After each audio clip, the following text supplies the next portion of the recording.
Good morning, Center Grove. I'm Bethany. And I'm Emma. And we have your announcements for Friday, February 14th and this upcoming weekend. Today we have a Valentine's Day video, a choir recruitment video, and the CG Oscars.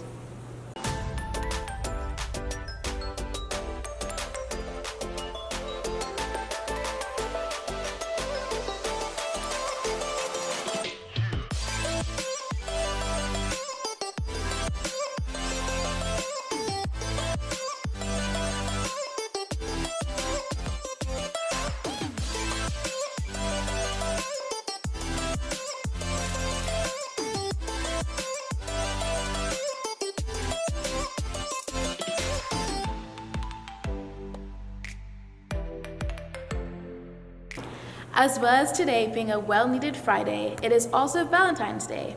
Whether or not you plan on celebrating today with a potential SO, or you perhaps are more into yesterday's Galentine's Day, there is something everyone has in common about the holiday. When you were younger, your elementary school more likely than not had a Valentine's Day party where everyone would receive cute little valentines from classmates.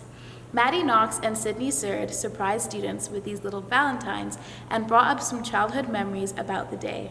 Happy Valentine's Day, CG. Today we surprised some of our students with fun valentines. I got a Valentine from a girl and I was like, I'm the coolest guy ever. I got a Valentine. She's totally into me. I'm the coolest ever. This was 3rd grade, so I thought it was really cool. And then she walked around the class and gave it to every other dude. And I went home and I cried. Today we're gonna change that, so here you go. We got the Wow, thanks. It's a dinosaur. Yeah. Well, today we're gonna give you one. So when I was a kid, I liked this guy, and me and my friends all knew. So I got him a race car. A race car. That was his favorite color. And it never worked out with us, sadly. It's 3D. Can they see this? Yeah, one time in 1st grade, a girl gave me a Valentine that I was not very familiar with. Like, we weren't even friends. I didn't know her hardly at all. And it was like a full-length written love note, which was startling for a 1st grader to get, because I still thought girls had cooties back then. So, when that happened, I didn't really know how to react, and I just kind of panicked and threw it away. And that started drama that lasted the entire year, and she still DMs me on Instagram to this day. Okay, well, to make up for that, we have a little something for you. You have Valentine's for me? Yeah. Thank you. Good Valentine's Day, CG. And remember, you're tops. Bye. Thanks, Maddie and Sydney. Have a good Valentine's Day, CG. Wednesday, as students were walking to the Hall of Excellence to the sound of the jazz band. The jazz band will be performing in the next home basketball game. If you didn't know or just need a reminder, today is Club Picture Day. While some clubs have already taken pictures, there are still more left in the day. Take a look at the schedule to make sure you know when your clubs are getting your picture taken. Club pictures will be taken in the West Gym bleachers, so when your time is, go ahead and head down there. Scheduling has finished up already, but changes can still be made until May 1st for next year's schedule. Abigail Johnson brings us a look at the choir department from the student's perspective in order to hopefully inform potential singers about the program.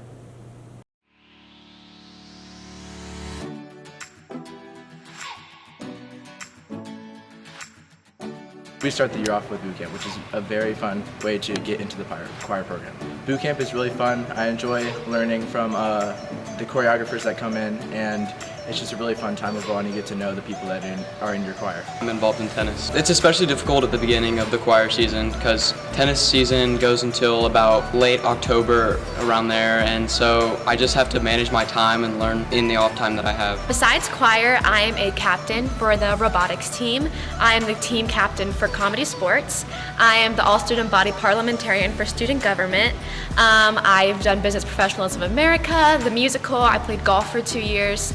I'm in Girl Scouts as well, and I also am a leader for a Fellowship of Christian Athletes. It's hard sometimes, especially right now, because it's the choir competition season as well as the robotics competition season.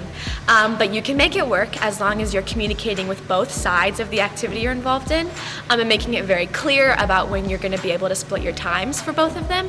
And they'll appreciate if you're being forward and upfront about that. And you just have to really be you have to manage your time super well. So it's important to sleep a lot, but while you're at school, to work really hard to make sure you're getting all of your work done while still being able to stay involved after school. Home shows are excellent because we get to see all of our friends and family out in the audience as we're performing.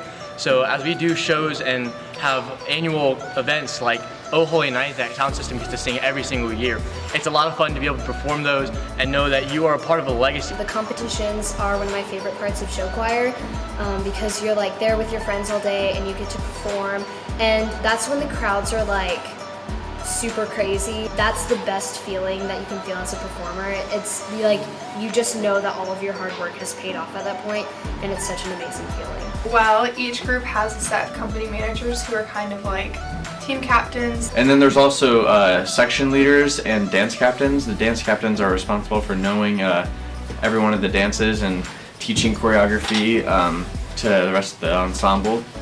And the section leaders are responsible for knowing their parts super well. That way they can help anyone who's struggling with anything that has to do with singing. I would say to always have a positive attitude and always try to lead in whatever way you can, especially when you're in a JV choir. I think showing Mrs. Dice and Mr. Norman that you have leadership abilities early on is important. So some financial things happened in my house my sophomore year, which we couldn't really control. Things happen, and that's fine. But I obviously love the choir program. So we ended up being able to be on scholarship my junior year, and it was fine because no one knew about it, and it was low key, you weren't treated differently. But it was a great way for us, my family, to reestablish kind of how our budget was gonna flow. And it was great because I was still able to be involved with everyone and doing what I love while having a little bit of that financial burden uplifted.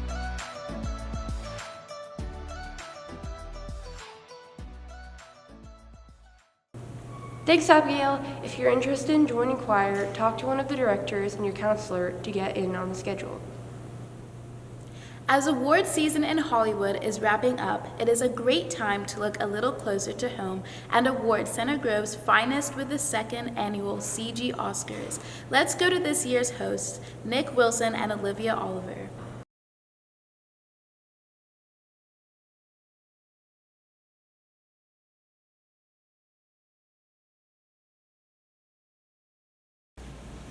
An award for the best parking lot, the nominees are the football lot, the main lot, and the noon lot. And the award goes to the main lot.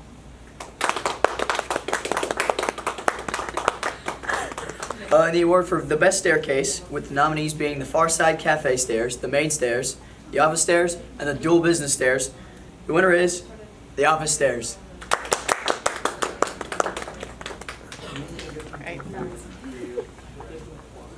And awards for best classroom, the nominees are Miss Warner, the Pubs Lab, Scott, Wingler, Mrs. Gaff, Surface, Airsman, and McDougal. And the award goes to Mrs. McDougal. All right, the award for favorite core class, with the nominees being AP Stats, English 11, AP Lit, Chemistry, Physics, Algebra, Biology, and Government. The winner is Chemistry.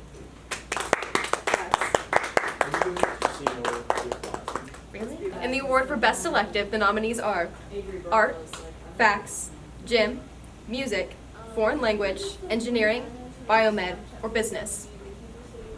And the award goes to Music.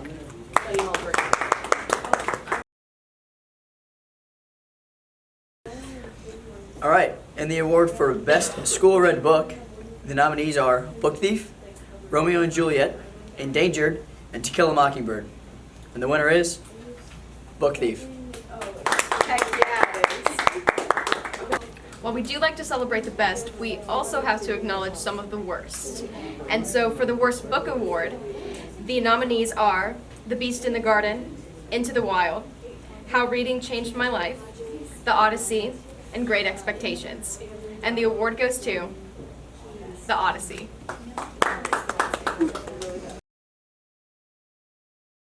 We also have an award for the worst morning hangout. So the nominees for that are the Pillars by the Office, the Cafeteria, the Hall of Excellence, and the Slot by the Vending Machines. The winner for that one is the vending machines. Sophomores, please move. Please. Please. Please. Please. Finally, our final award for favorite teacher. The nominees are Komanowski, Clodfelter, Surface, Milligan, Heckel, Elsner, Gaff, McDougall, and Hagedorn. And the award goes to Surface. Okay. Thank you for joining us for our second annual CG Oscars. That's what your 2020 seniors voted as their favorites and their least favorites for the year. Tune in next year for the same kind of thing. Thanks, guys. Congratulations to the winners of this year's CG Oscars. In sports this week, tonight at 7:30, boys basketball is competing here against Lawrence Central for Best Buddies Night. Kenzie Mills competed in the Regional Diving Championship at Bloomington South, placing 4th overall, advancing her to the state meet where she will be competing at 9 o'clock for diving prelims. The girls 200 medley relay and 400 free relay also advanced to state and will be competing at 6 o'clock at the IUPUI Natatorium. This weekend, the track team is sending 3 4x8 teams to complete at IU because Bloomington North High School is putting on a competition where many big teams will also independently be competing. Wish the indoor track luck as they compete in their first competition of their season. Hayden Watson and Drake Buchanan were individual champions at the Mooresville Regionals last Saturday. Riley Rust and Michael LaRocca qualified for the semi-state tournament next Saturday at the Evansville Ford Center. Good luck to all the athletes competing this weekend. Remember to keep up with all the sports action on Twitter at CG_sports. And that's all we have for you today, CG. Bye.